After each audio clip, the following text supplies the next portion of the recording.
सिया राम, सिया राम, सिया राम,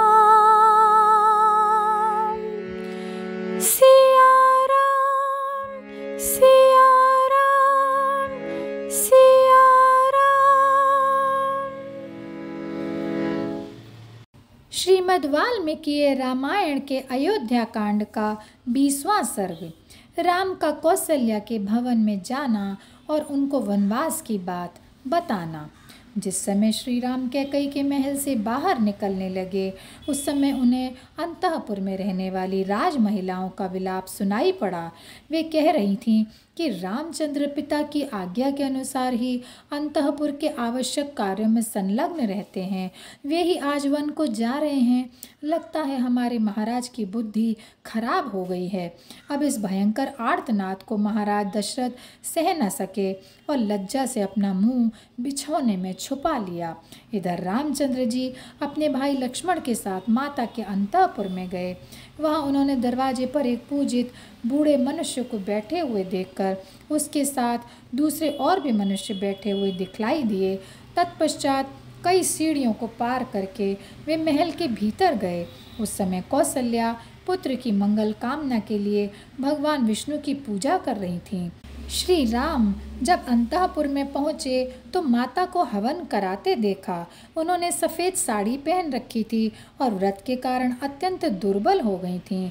अब पुत्र को उपस्थित देख कौशल्या बड़े हर्ष से उनके पास आईं और बोलीं, आज महाराज तुम्हारा युवराज के पद पर अभिषेक करेंगे।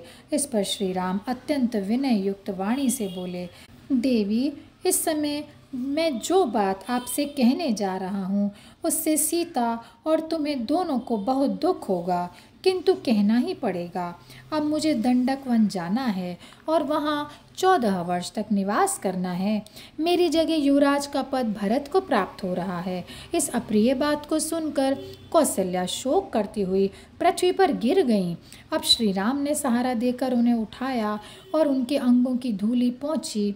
राम का स्पर्श पाकर वे दुख से कातर हुई बोलीं, बेटा राम, यदि तुमने जन्म न लिया होता तो मुझे केवल एक ही दुख रहता, लेकिन अब तो मेरे शोक और विलाप का अंत ही नहीं होने वाला। बेटा, जब तुम्हारे रहते ही तुम्हारे पिता द्वारा बराबर तिरस्कृत होती रही तो तुम्हारे वन चले जाने पर मेरी क्या दशा होगी। सदा कटु वचन कहने वाली कैकई के मुख को मैं कैसे देख सकूंगी। राम, सौतों के तिरस्कार से होने वाले महान दुख को अब मैं अधिक सह ना सकूंगी। अगर तुम्हें देश से निकाल ही दिया है तो मैंने अब तक व्यर्थ उपवास और देवताओं का ध्यान किया। लगता है मेरा हृदय पत्थर का है जो इस समाचार से अब तक फट नहीं जाता। मैं सबसे ज़्यादा इस बात से दुखी हूँ कि मेरे द्वारा किए गए व्रत, दान, संयम और उपवास सब व्यर्थ चले गए। हे चंद्रमा के समान कांति वाले राम, जैसे गाय दुर्बल होने पर भी अपने बछड़े के लोभ में उसके पीछे पीछे चली जाती है, उसी तरह मैं भी तुम्हारे साथ वन को चलूँगी। इस तरह कहती हुई वे पुत्र को देख देख कर बिलखने लगीं। और यहीं पर यह अध्याय समाप्त होता है। जय सिया राम, जय सिया राम, जय सिया राम।